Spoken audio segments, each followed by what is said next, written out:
একজন মানুষ কিভাবে বুঝবে সে আসলে বদনজরে আক্রান্ত বা হাসাদে আক্রান্ত বা জেলাসির শিকার অথবা সে কালো জাদুতে আক্রান্ত অথবা সে জিন শয়তান দ্বারা আক্রান্ত? তো আমরা আমাদের অভিজ্ঞতা দেখেছি যখন কোনো একজন ব্যক্তি জিন জাদু বদনজর বা হাসাদ এগুলোতে আক্রান্ত হয় তখন তাদের জীবনযাপনের মধ্যে কিছু পরিবর্তন আসে এবং এই পরিবর্তনটা তাদের জীবনযাপনের 5টা ক্ষেত্রে আমরা দেখতে পাই। তো প্রথম যে বিষয়টা সেটা হচ্ছে তাদের ঘুম এবং স্বপ্নের মধ্যে পরিবর্তন আসে।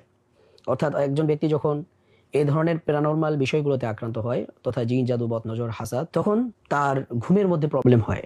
তো দেখা যায় যে তার ঘুম ঠিক মতো হচ্ছে না, ঠিক মতো ঘুমাতে পারছেন না, মানে একটু পর পর ঘুম ভেঙে যায় অথবা ঘুম আসতে চায় না। আবার অনেক সময় হয় যখন সে ঘুমাচ্ছে জাস্ট চোখটা লেগে আসছে, যেটাকে আমরা তন্দ্রা বলি, ঠিক ওই মুহূর্তে তার কাছে মনে হয় যে সে উপর থেকে পড়ে যাচ্ছে, শরীর কেঁপে উঠতেছে, শরীর ঝাঁকুনি দিয়ে ওঠে, এই রকম প্রবলেম তার হয়। দ্বিতীয় নম্বর যে জিনিসটা হয় সেটা হলো অনেক সময় তারা বুঝতে পারেন ঘুমন্ত অবস্থায় যে কোনো একটা জিনিস, কোনো একটা অদৃশ্য শক্তি তাকে চেপে ধরছে, সে হাত পা নাড়াতে পারছে না, সে আওয়াজ করতে পারতেছে না, কথা বলতে পারতেছে না। কয়েক সেকেন্ডের জন্য এইরকম একটা পরিস্থিতি হয়, যেটাকে আমরা স্লিপিং প্যারালাইসিস বলি মেডিকেলের ভাষায়, এবং গ্রামের ভাষায় আমরা এটাকে মূলত বোবাই ধরা বলে থাকি। সো এই প্রবলেমটা তার হয়। দ্বিতীয় নম্বর যে বিষয়টা, তার স্বপ্নের মধ্যে পরিবর্তন আসে। দেখা গেছে যে আগে কোনো ব্যক্তি আছে সে স্বপ্নেই দেখে না, কিন্তু এখন সে নানা রকম স্বপ্ন দেখে। কিছু স্বপ্ন হচ্ছে অশ্লীল স্বপ্ন, এমন হতে পারে সে ভয়ঙ্কর স্বপ্ন দেখে। তো আমরা কিছু স্বপ্নের কথা বলতেছি। এর মধ্যে প্রথম যে বিষয়টা সেটা হচ্ছে কোনো একজন ব্যক্তি যখন এগুলোতে আক্রান্ত হয় সেই স্বপ্নে দেখতে পায় যে কোনো সাপ বা কোনো হিংস্র প্রাণী, কুকুর, বিড়াল, গরু, মহিষ, হ্যাঁ, এই ধরনের কোনো কিছু প্রাণী তাকে আক্রমণ করতেছে, তাকে তাড়া করতেছে, তাকে ধাওয়া করতেছে। এই ধরনের স্বপ্নগুলো সে দেখে। অথবা এমন হইতে পারে যে সে স্বপ্নে খেতে দেখতেছে, অর্থাৎ কেউ তাকে জোর করে খাওয়াচ্ছে অথবা তিনি নিজেই খাচ্ছেন। তো সে যখন স্বপ্নে খেতে দেখে তারপরের দিন সে যখন ঘুম থেকে উঠার পরে তিনি বুঝতে পারেন যে তার পেট ফেঁপে আছে, পেটে প্রচুর গ্যাস জমে গেছে, তারপর পেটে ভুটভাট শব্দ করতেছে, বমির ভাব হচ্ছে, কোনো কিছু খেতে পারছে না, শরীরে দুর্বলতা চলে আসে, তো এবং শরীরে একটা অজানা খারাপ লাগা কাজ করে। এটা তার স্বপ্নে খাওয়ার পরে এই ধরনের সিমটমগুলো প্রকাশ পায়। তৃতীয় নম্বর হচ্ছে তিনি এমন স্বপ্ন দেখেন যে স্বপ্নে কেউ তার কোনো মাহরাম পুরুষ অথবা নারী, মাহরাম মানে হচ্ছে যাদের সাথে বিবাহ ইসলাম হারাম করেছে, যেমন মা, বাবা, ভাই, আপন বোন, দুধ ভাই, দুধ বোন, এবং হচ্ছে আপন চাচা, এদের সাথে হচ্ছে বিবাহটা হারাম। তো এইরকম মাহরাম কোনো পুরুষ অথবা মহিলা অথবা গায়ের মাহরাম, অর্থাৎ যাদের সাথে বিবাহ জায়েজ, খালাতো ভাই, মামাতো ভাই, ফুফাতো বোন, এইরকম। তো সে ব্যক্তি দেখতেছে স্বপ্নে যে তার সাথে কেউ একজন অশ্লীল কাজ করতেছে, তাকে ফিজিক্যালি বা সেক্সুয়ালি হ্যারাসমেন্ট করতেছে। এই রিলেটেড স্বপ্নগুলো তিনি দেখতে পাচ্ছেন। আবার অনেক সময় তিনি স্বপ্নে মৃত মানুষ, কবর বাড়ি, এগুলোকে ভয়ঙ্কর আকৃতি দেখে। আবার অনেক সময় মনে হচ্ছে যে স্বপ্নে নোংরা জায়গা, নোংরা বস্তু, তারপর হচ্ছে রক্ত, হ্যাঁ, এই ধরনের জিনিসগুলো দেখে।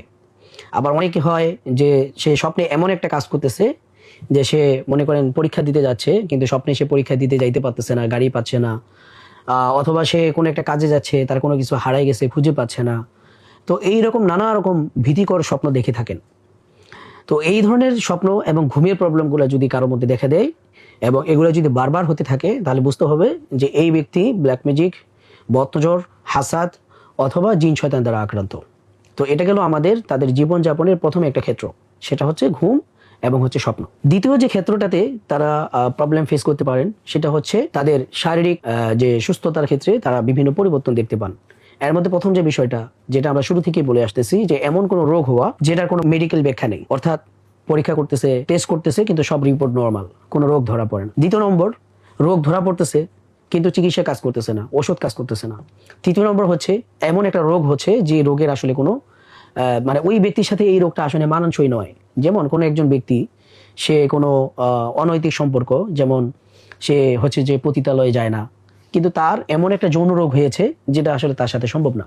আমরা এইরকম অনেক কেস পেয়েছি যে একজন ব্যক্তি তিনি খুব সম্ভ্রান্ত পরিবারের ব্যক্তি বা পুরুষ, কিন্তু কখনোই এইরকম অনৈতিক কাজের সাথে জড়িত না, কিন্তু সে যখন ডাক্তারের কাছে গেল, ডাক্তার তাকে এমন একটা রোগের কথা বললো যেই রোগটা আসলে এই জায়গাগুলোতে না গেলে হওয়াটা সম্ভবই না, অর্থাৎ আনকমন একটা রোগ যেটা ব্যক্তির সাথে মানানসই নয়।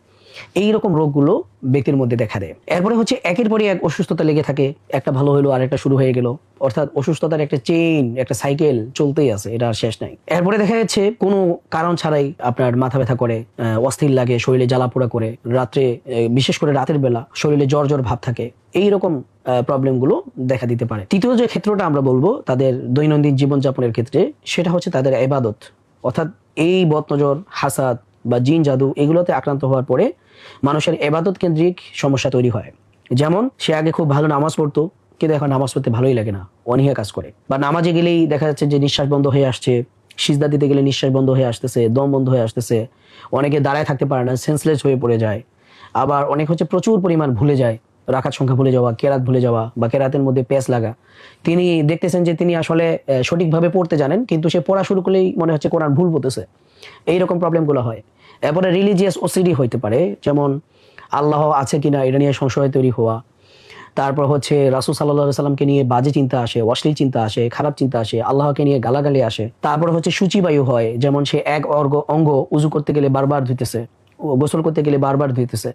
এইরকম বিভিন্ন রকম সূচিবায়ু হয় উজু করতে গেলে, গোসল করতে গেলে, পবিত্রতা অর্জন করতে গেলে। তো এই ধরনের ইবাদত কেন্দ্রিক প্রবলেমগুলো হইতে পারে। কোরআন তেলাওয়াত সহ্য করতে পারে না, না আজান সহ্য করতে পারে না, ভালো লাগে না, বিরক্ত লাগে, খারাপ লাগে, রাগ ওঠে, এই ধরনের প্রবলেমগুলো তার মধ্যে হতে পারে। চতুর্থ নম্বর যে ক্ষেত্রটা, সেটা হচ্ছে পারিবারিক যে বন্ধন বা সুসম্পর্ক মানুষের সাথে, মানসিক যে সুস্থতা, মানসিক যে প্রশান্তি, এটার মধ্যে পরিবর্তন আসে। যেমন চট করে রেগে যায়, আগে খুবই শান্তশিষ্ট ছিল, কিন্তু এখন খুব সামান্য কারণে চট করে রেগে যায়, সুইসাইড করতে মন চায়, প্রচন্ড ডিপ্রেশন কাজ করে, হতাশা কাজ করে, কোনো কিছুই তার ভালো লাগে না, এক ঘরে হয়ে গেছে। তারপর হচ্ছে বিভিন্ন ধরনের অশ্লীল কাজের সাথে জড়িত, নেশাপানির সাথে জড়িত হয়ে গিয়েছে হঠাৎ করেই। আবার কেউ হচ্ছে জিনা, ফাহেসা এগুলোর দিকে তার আসক্তি তৈরি হয়ে গেছে, পর্নোগ্রাফি এগুলোতে আসক্তি তৈরি হয়েছে। এরপরে হচ্ছে যে তার আগে খুব ভদ্র ছিল, নম্র ভদ্র ছিল, এখন বেয়াদবের মতো আচরণ করে। এই ধরনের আখলাকজনিত প্রবলেমগুলো তৈরি হইতে পারে তার মধ্যে, এবং মানসিক সমস্যাগুলো তার মধ্যে তৈরি হইতে পারে। এটা হচ্ছে চতুর্থ একটা ক্ষেত্র। এরপরে পঞ্চম যে ক্ষেত্রটা, সেটা হচ্ছে যে তার দৈনন্দিন জীবনের আরেকটা গুরুত্বপূর্ণ পার্ট হচ্ছে তার রিজিক। আমরা এখানে রিজিক দ্বারা বোঝাচ্ছি পড়াশোনা, রিজিক দ্বারা বোঝাচ্ছি বিয়ে শাদী, রিজিক দ্বারা বোঝাচ্ছি চাকরি বাকরি, ইনকাম সোর্স, আয় উন্নতি, এগুলোকে।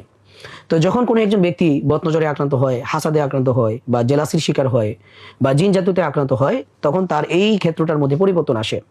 যেমন সে হচ্ছে আগে পড়াশোনায় খুব ভালো ছিল, কিন্তু এখন পড়তে বসলেই মাথা ব্যথা করে, অসুস্থ হয়ে যায়, পরীক্ষার আগে অসুস্থ হয়ে যায়, পড়তে বসলেই মাথা ঘোরায়, চোখে ঘোলা দেখতেছে, এই রিলেটেড প্রবলেম হয়। আর সে পড়াশোনায় ভালো, অনেক ভালো ইন্টেলেকচুয়াল, তিনি, তার জ্ঞান অনেক সমৃদ্ধ, কিন্তু তারপরেও জীবনে কোনো একটা জায়গায় সে ইন্টারভিউ দিয়ে সাকসেসফুল হতে পারতেছে না।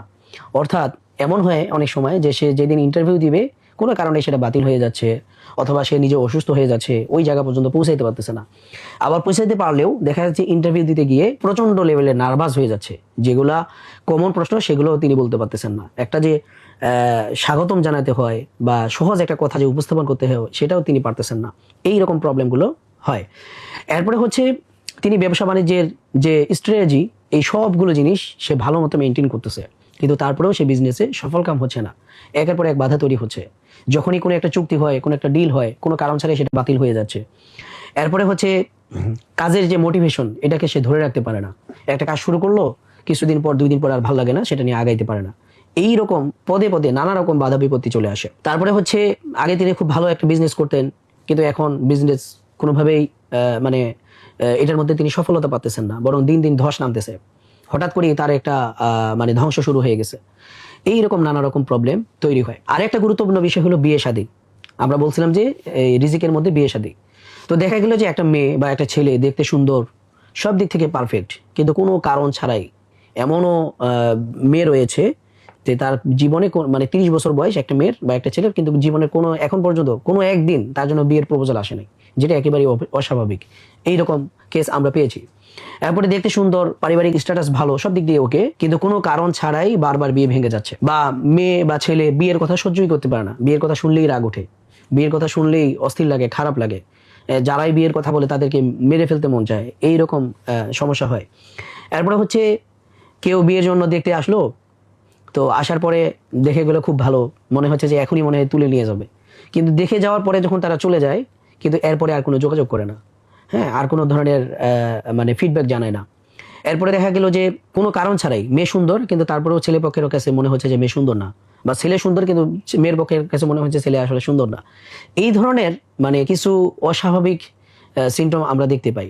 আবার বিয়ের কথা শুনলে, বিয়ের প্রপোজাল আসলেই অসুস্থ হয়ে যায়, চেহারা নষ্ট হয়ে যায়, এই ধরনের প্রবলেমগুলো দেখা দেয়। তো এই রকম মানুষের জীবনে যখন কোনো ব্যক্তি বদনজরে আক্রান্ত হয়, হাসাদে আক্রান্ত হয়, জিন বা জাদুতে আক্রান্ত হয়, তার জীবনের এই 5টা ক্ষেত্রের মধ্যে এই পরিবর্তনগুলো আসে। তো কোনো ব্যক্তি যদি তার এই লাইফের এই 5টা ক্ষেত্রের কোনো একটা ক্ষেত্রে পরিবর্তন বুঝতে পারেন, সমস্যা মনে করেন, তাহলে বুঝতে হবে এই ব্যক্তিটা হয়তো বদনজরে আক্রান্ত, অথবা জাদুতে আক্রান্ত, অথবা জেলাসির শিকার, অথবা সে জিন শয়তান দ্বারা আক্রান্ত। তো এই সিমটমগুলা বা এই লক্ষণগুলো যদি কারোর মধ্যে থাকে, এই ক্ষেত্রগুলোর মধ্য থেকে কোনো একটা ক্ষেত্রে যদি আপনি মনে করেন আপনার প্রবলেম হচ্ছে, তাহলে আপনি আমাদের অভিজ্ঞতা অনুযায়ী আপনি অবশ্যই বদনজরে আক্রান্ত বা জিন জাদুতে আক্রান্ত, অথবা আপনি জেলাসির শিকার। এই জন্য আপনাকে সমাধানের পথ বেছে নিতে হবে রুকিয়া শারঈয়া। আপনি যদি কোনো কবিরাজের কাছে যান, কবিরাজরা আপনার ইমানকে ধ্বংস করবে, যেটা আমরা ইতিপূর্বে বলেছি। এবং আপনি যদি তাদের কাছে যান, তারা আপনার আত্মার আর্থিক যে সম্পত্তি সেটাকে আত্মসাৎ করে ফেলবে। এবং আপনি যদি মেডিকেলে যান, তাহলে দেখা যাচ্ছে যে মেডিকেলে তো আপনি এর কোনো সলিউশন পাচ্ছেন না।